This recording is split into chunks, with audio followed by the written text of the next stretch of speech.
नमस्कार मित्रांनो, आपले पुन्हा स्वागत आहे एका नवीन ब्लॉगमध्ये. रुचीच्या शाळेत जायचं आहे कारण आज पॅरेंट टीचर मीटिंग आहे आणि तिथं पेपर पण दाखवणार आहे त्यांचे. तर आता मी जातोय घरी जाऊन जेवण करतो आणि मग जातो गंगापूरला. मी माझा भाऊ आम्ही शाळेत आलो. आज शनिवार असल्यामुळं आम्हाला बाजारला देखील जायचं आहे, त्याच्यामुळं आम्ही शाळेत आलो आणि भरपूर गर्दी होती आज शाळेमध्ये. सर्व पेपर वगैरे बघितले. रुचीला जवळपास आहे ना 84% पडलेले आणि विशेष सांगायचं म्हणजे गणितामध्ये तिला 50 पैकी 50 मार्क पडलेले. आणि ही शाळा आहे ना मराठवाडा शिक्षण प्रसारक मंडळाची आहे, त्याच्यामुळं ही असं दीप प्रज्वलन वगैरे केलेलं असतं शाळेमध्ये. आणि भरपूर चांगली शाळा आहे कारण लोकल स्टाफ भरलेला आहे त्याच्यामुळं. आणि लोकल स्टाफ भरल्यामुळे आहे ना तुमच्या कंप्लेंट वगैरे व्यवस्थित ऐकून घेतात ते. तिघांचे पेपर बघितले. आता यांना दोघांना मला गंगापूरच्या घरावर सोडायचं आहे आणि मला जायचं आहे बाजारला. मी बाजार वगैरे करून आलो आणि तोपर्यंत असा पाऊस चालू झालेला होता. बाजारामध्ये ना एक थोडी आज विचित्र घटना घडली माझ्यासमोर आणि मला ती तुमच्यासोबत आज शेअर करायची आहे. तर तुम्ही या घटनेवर आहे ना तुमचं मत मला कमेंट्समध्ये अवश्य सांगा. तुम्हाला काय वाटतं. तर आता मी तुम्हाला ती घटना सांगतो. माझा जवळपास बाजार झालेला होता आणि गंगापूरमध्ये ना पावसाचं वातावरण झालेलं होतं.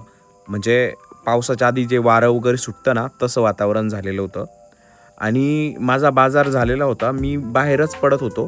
तर बाहेर रस्त्याच्या कडेला आहे ना एक साधारणतः 45 ते 55 वर्षाची लेडीज आहे ना मिरच्या किंवा अजून थोडा भाजीपाला विकत होती.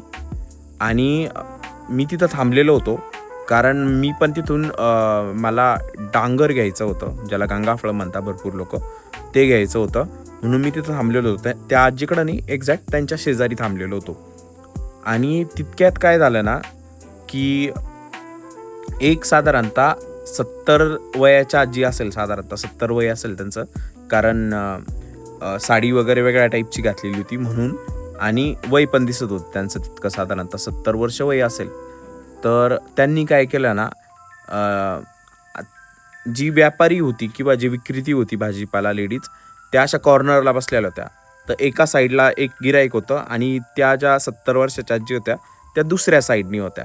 तर त्यांनी काय केलं ना, तिथं एक छोटंसं गमिलं पडलेलं होतं प्लास्टिकचं. तर त्याच्यामध्ये मिरच्या भरल्या, साधारणतः 1 किलो अर्धा किलोचे 1 किलोच्या दरम्यान मिरच्या भरल्या आणि त्या डायरेक्ट आपला पदर असतो ना त्याच्यामध्ये टाकल्या आणि पुढं घेऊन गेल्या. ठीक आहे, पुढं घेऊन गेल्यानंतर त्यांनी काय केलं ना, त्या पूर्ण मिरच्या त्यांच्या बाजाराच्या पिशवीत भरत होत्या. असं चालू होतं.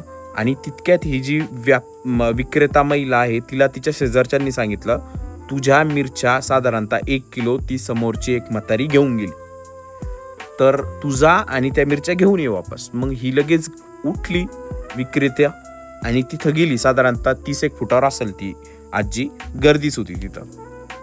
मग झालं असं का त्या विक्रेत्याने काय केलं ना, तिची त्या बाजाराच्या पिशव्यात ज्या मिरच्या टाकत होती ती डायरेक्ट पिशवीच ओढली.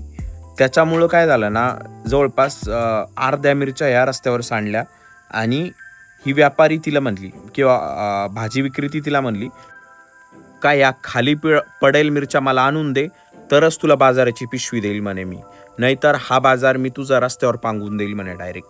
सो ह्या भाषेत बोलणं झालं.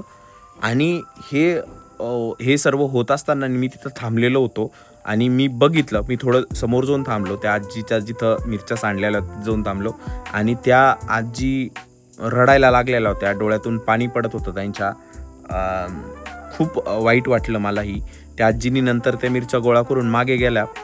पण ही गोष्ट आहे ना मला अशी इतकी खोलवर रुतली ना, म्हणजे मी शब्दात नाही सांगू शकत, असं इतकं खतरनाक वाईट वाटलं मला तिथं. कशी परिस्थिती असती ना कोणाकोणावर. म्हणजे आता मला त्या आजीची परिस्थिती नाही, त्यांनी असं का केलं, असं का वागल्या त्या, की त्यांनी मिरच्या घेऊन गेल्या.